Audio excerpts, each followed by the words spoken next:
My name is Celeste Waverly, and I want to tell you about the Thanksgiving dinner that changed everything. I almost didn't go. 3 weeks before the holiday, I was sitting in my car in the parking lot of a Walgreens in Columbus, Ohio, doing the math on whether I could afford both gas and groceries that week. I'd been sleeping on my coworker Priya's pull-out couch for 6 weeks at that point. I had $34 in my checking account.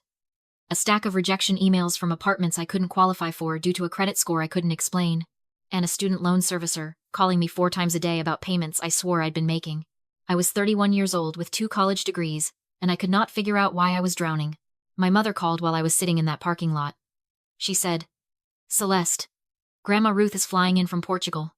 She's been doing humanitarian work overseas for 4 years. She wants the whole family together. Don't embarrass us." That last sentence.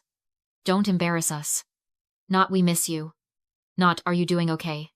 Just, don't embarrass us. I should have listened to my gut and stayed on that pull-out couch. Grandma Ruth, Dr. Ruth Waverly, retired at 65 from a 40-year career as a federal judge and immediately flew to Lisbon to do legal aid work for refugee families. She had always been the kind of woman who made a room go quiet when she walked in. Not because she was loud. Because she was still in a way that made you feel every word she said had been weighed before it left her mouth. She'd been gone 4 years. In that time, my entire life had quietly collapsed. I'd graduated top of my law school cohort, landed what should have been a strong career, and then watched door after door close for reasons I couldn't pin down. Loans I thought I was paying weren't being paid. Apartments I should have qualified for rejected me.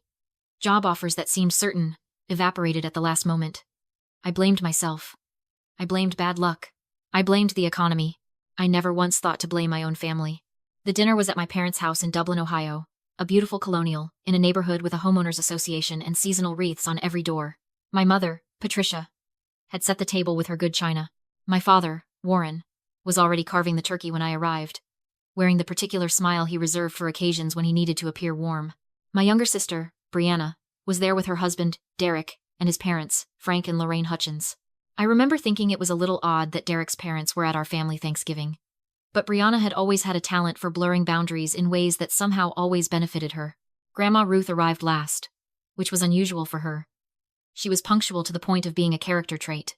She came in from the cold, handed her coat to my father without looking at him, kissed me on both cheeks, and sat at the head of the table in the chair that had always been hers.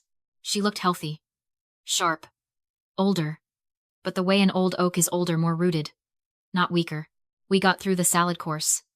We got through most of the turkey. I was actually starting to relax, eating cranberry sauce and listening to Derek's father talk about his retirement golf game, when Grandma Ruth set down her fork. "I want to ask about the property," she said. My mother reached for her wine glass. "Mom, we can talk about all of that after." "The house on Sycamore Crest," Grandma Ruth said, as though my mother hadn't spoken. "The one I purchased 4 years ago, before I left for Portugal. I went to see it this morning." She paused. There were people there I didn't recognize. I put down my fork. "What house?" Grandma Ruth looked at me with an expression I will never forget. Equal parts grief and fury, held in careful control. "The house I bought for you, Celeste. In your name. As an investment property, my gift to you before I left." The table went completely silent. I heard Derek's father clear his throat. I heard the refrigerator hum in the kitchen. "Grandma," I said carefully, "I don't own a house." "I know that now," she said. "Because when I went to 14 Sycamore Crest this morning, the people who answered the door were Frank and Lorraine Hutchins." She looked down the table at Derek's parents, who were very pleasant and very confused about why an elderly woman they'd never met was standing on the porch of the home their daughter-in-law had given them to live in. Brianna's wine glass made a sharp sound as she set it down too hard. "Brianna." My voice came out quieter than I meant it to. "What did you do?" What followed was not a conversation. It was a slow unraveling, like watching a sweater catch on a nail and pull until there's nothing left. Brianna said it was a misunderstanding. Then she said the property had been managed on my behalf because I was clearly struggling. My father said the word guardianship in a tone that suggested he thought it was reasonable.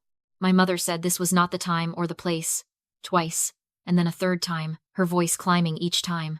And I just sat there, doing the math. 4 years. A house, in my name, that I had never known about, never seen, never been told existed. "Mom." I turned to my mother. "Did you know?"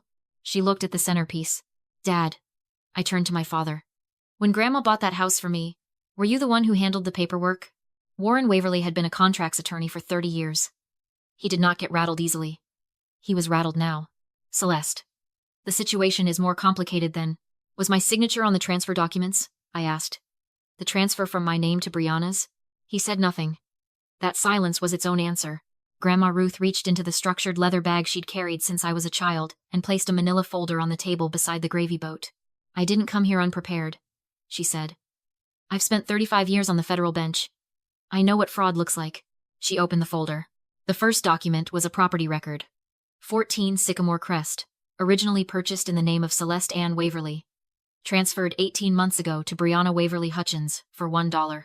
$1. The second document was a bank statement. An account in my name, one I had never opened, that had been receiving monthly deposits rent from Frank and Lorraine Hutchins, $3,200 a month for a year and a half, and from which funds had been transferred, consistently, to an account registered to my mother. I had been a landlord for a year and a half without knowing it. My own family had been collecting my rent. The third document was a printed email chain, correspondence between my father and the HR department of Meridian Legal Group, the firm where I had made it to final round interviews 3.5 years ago. The job that would have changed everything, the one I'd been told had gone with another candidate. In the email, written from my father's work address, he had described me as having a history of emotional instability, poor judgment under pressure, and difficulty maintaining professional relationships. They had sabotaged my career. To keep me dependent. To keep me from becoming independent enough to ask questions. I put the email down on the table very gently because I was afraid of what I might do if I wasn't careful about my hands. You wrote that, I said to my father. You wrote that to keep me from getting that job. Celeste. I was sleeping on someone's couch, I said. 3 weeks ago I couldn't buy groceries and gas in the same week. I have a law degree. I had a 3.9 gigapascals. I could not figure out why I kept failing. My voice cracked once and then steadied. It was you. It was you the whole time. Brianna pushed back from the table. You're being dramatic. You were never going to manage a property properly. Someone had to. Someone had to what, Brianna? I asked. Collect $3,200 a month off a house that belongs to me, while I was borrowing $20 from a coworker for gas? That's what someone had to do?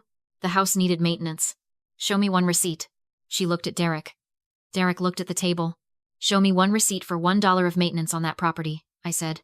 Because I have 16 months of rental income, totaling over $50,000 going into my parents' accounts, and I have zero documentation of any expense. Frank Hutchins, Derek's father, the man who had been living in my house, quietly cleared his throat.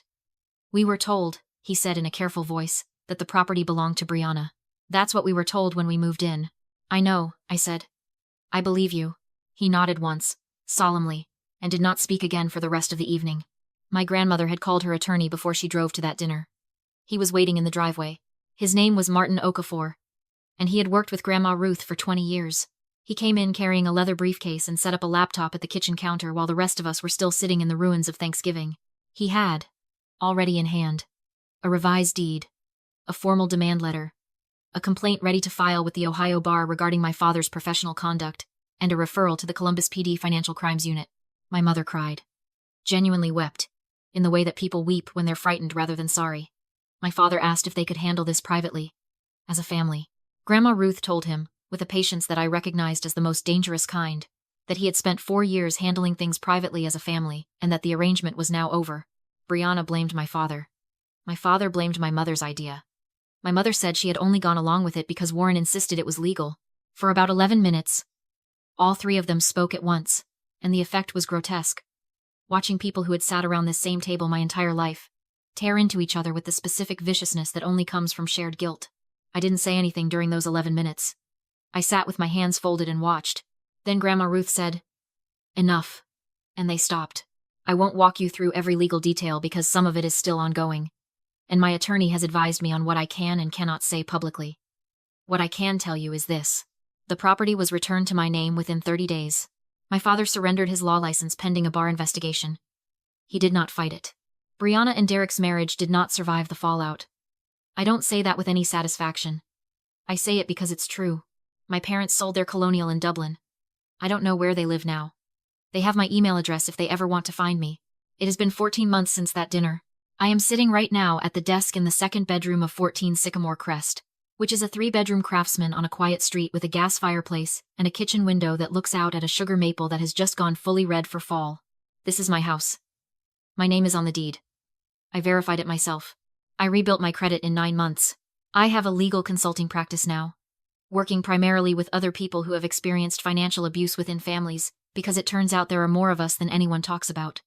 My calendar is full. I sleep in my own bed. Grandma Ruth flew back from Lisbon last spring and stayed for 3 weeks. We cooked in my kitchen every night. We sat on my porch and watched the maple come into its leaves. She said something to me one afternoon that I keep coming back to. She said, "You didn't become strong because hard things happened to you.